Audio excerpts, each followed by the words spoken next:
Pakistan team has been called mercurial, the wild child of international cricket.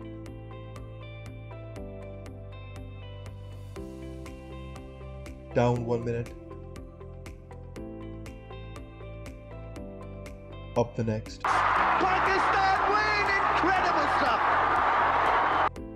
Capable of beating the best team in the world and losing to the very worst.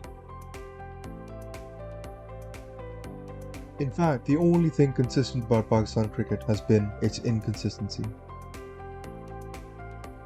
Until Babar Azam and Mohammad Rizwan came along. Rizwan in particular is one of Pakistan's most dependable performers in T20 cricket. His consistency at the top of the order has helped Pakistan secure some historical victories.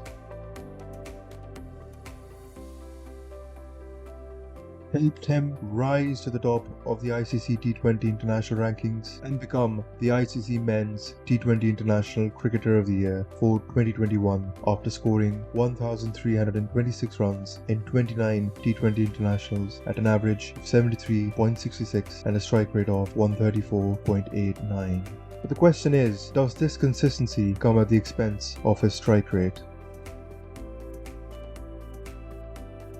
What started as whispers in Pakistan's cricketing circles about the perceived slow-scoring nature of Rizwan's innings in T20 internationals reached a noisy crescendo on social media after Rizwan's slow start contributed to Pakistan's defeat in the 2022 Asia Cup final.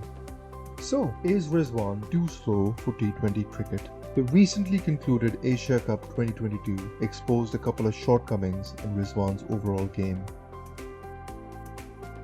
One is hitting against spin bowling. Rizwan struggled against spin during the Asia Cup with a strike rate of just 118.5. But that is equally true of other Pakistani batsmen. The rest of Pakistan's top and middle orders struggled as well, with only Shadab and Nawaz coming out with respectable strike rates. Rizwan has also struggled recently with utilising the power play. Pakistan had the second lowest strike rate inside the power play overs in the Asia Cup.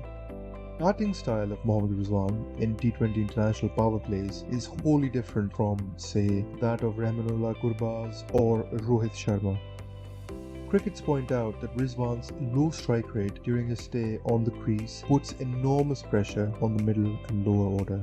Mohammad Rizwan currently has a T20 international strike rate of 116.68 in the power play, which is considerably lower compared to the likes of Rohit Sharma, who has a strike rate of 135.39, Martin Guptill, who has a strike rate of 129.74, Aaron Finch, who has a strike rate of 138.56, and Jason Roy, who's got a strike rate of 141.53. Which leads to the question, should Rizwan continue as an opener or should Pakistan look to replace him with a more attacking option? There is a case for Rizwan to stay on as an opener. There are a few exonerating factors in Rizwan's case which explain why his approach is not entirely his fault. First, Pakistan's fragile and collapse-prone middle order does not help Rizwan's cause as he looks to preserve wickets falling and does not really have the license to accelerate. The likes of Iftikhar Ahmed, Khushdil Shah and Asif Ali all underperformed in the Asia Cup. Asif, who is known as a finisher, could only manage to make 41 runs at an average of 8.20, whilst Iftikhar made 105 at 26.25 and Khushdil made 58 at 14.50.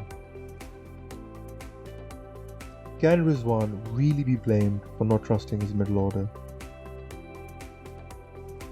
The second reason, the Pakistani team management strategy appears to be preserving wickets to go big at the end rather than fully utilising the power play from the get-go.